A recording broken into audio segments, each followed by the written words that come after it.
Nous avons opté pour un système de nervures préfabriqué et donc nous avons pensé nécessaire de faire cette vidéo pour pouvoir partager avec vous le process.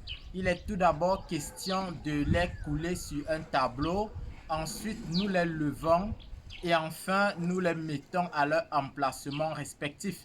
Vous avez donc notre plus grande portée en termes de dimension de nervure. Les éléments sont conséquemment ferraillés. Nous avons pris l'initiative de ne pas toujours communiquer un certain nombre de détails, notamment le ferraillage de certains éléments de structure. Vous avez donc les éléments qui sont présentés et nous mettons des gabarits, c'est-à-dire des ourdis qui ont l'espacement ou alors l'écartement des éléments qui viendront donc couvrir ou alors recouvrir. C'est ça que nous avons appelé l'habillage. Le principe, lui, il est donc assez simple. Nous allons simplement positionner notre élément. Dans cette tâche, je suis accompagné de mon collègue Francky et Sama. Bonsoir. Bonsoir, Ouya. Comment vous allez? Très bien. D'accord. On va donc positionner ces éléments préfabriqués. Je rappelle que de l'autre côté là-bas, c'est lui et moi qui avons totalement positionné les éléments avant que les autres équipes sont venues faire l'habillage. C'est toujours un plaisir de travailler avec quelqu'un avec qui on a des facilités de compréhension. Alors, on va donc reproduire le principe pour le bien de nos internautes. On met d'abord l'ourdi qui nous sert de gabarit. L'ourdi étant là, la nervure passe ici. On va légèrement lever la barre du haut. Je vais casser le béton ici, juste un peu.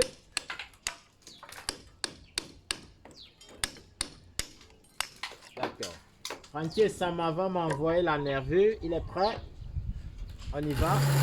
D'accord. Tu vas récupérer un peu, s'il te plaît.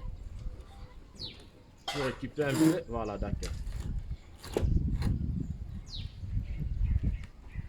On envoie.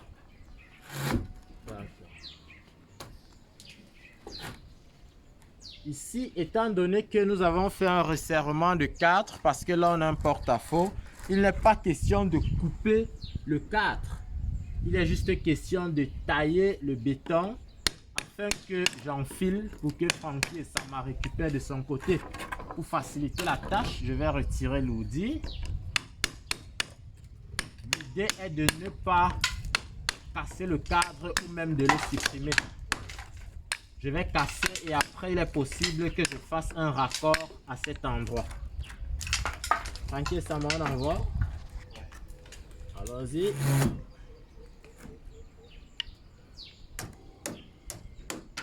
Allons-y.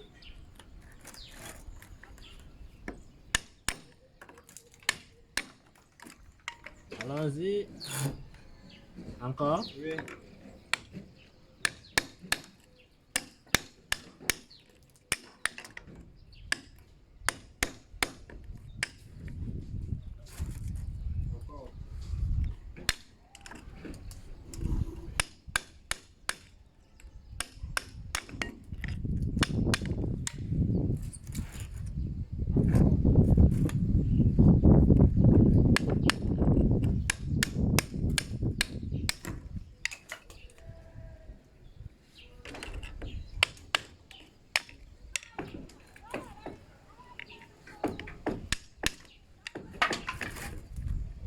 C'est bon?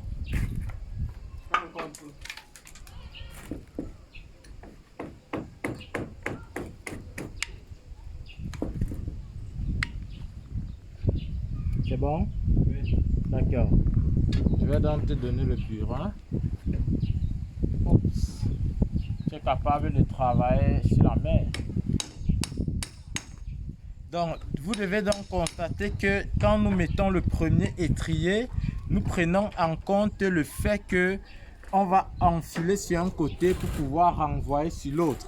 Et comme j'ai expliqué dans notre principe, il n'est pas question de brutaliser un cadre. On peut légèrement le plier, mais pas de l'annuler. Parce que le cadre joue un rôle essentiel au niveau de l'effort tranchant en ce qui concerne donc la poutre. Francky Sama, si c'est bon, je vais te renvoyer.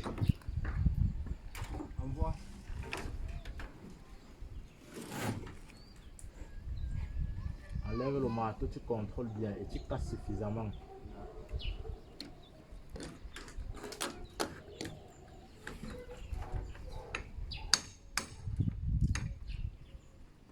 Maintenant, vous allez faire le constat, c'est que pour une nervure assez longue comme celle-ci, les espacements transversaux des éléments, notamment les étriers, ces éléments, l'espacement est un peu plus réduit que pour des nervures de portée un peu moins grande. Là, par exemple, nous avons 13 cm d'espacement, alors que sur les autres pièces, nous avons 15 cm d'espacement. J'envoie. Et autre chose, c'est que quand on a un système de nervures préfabriqué, il faut être minutieux dans le coulage du demi-chaînage. Parce que si le béton dépasse le niveau de la latte, vous allez vous retrouver avec les éléments préfabriqués qui ne touchent pas la latte. Et là, ça devient difficile parce que le plancher ne sera pas forcément à niveau. J'envoie? Oui. D'accord. C'est bon? Oui. D'accord, ça marche. On va retirer la saleté.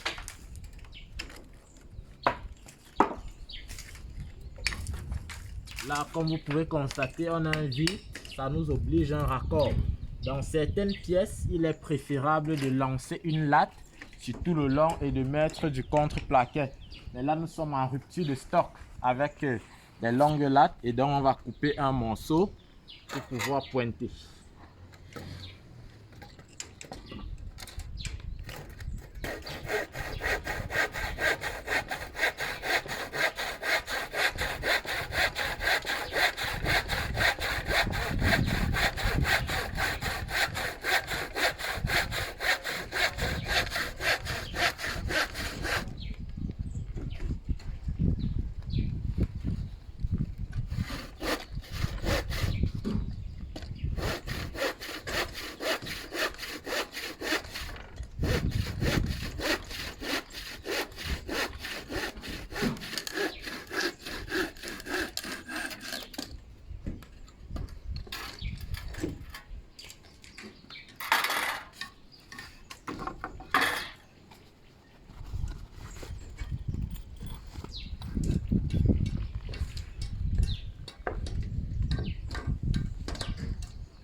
Maintenant, il est également possible de laisser un petit espacement pour que s'il y a une ou deux gaines qui doivent passer entre la poutre et l'ourdi, que cela n'occupe pas la place réservée au béton. Je crois que nous avons ensemble vécu le principe que nous utilisons pour pouvoir au finish obtenir ce résultat. Frankie Sama, un mot à l'endroit de nos internautes.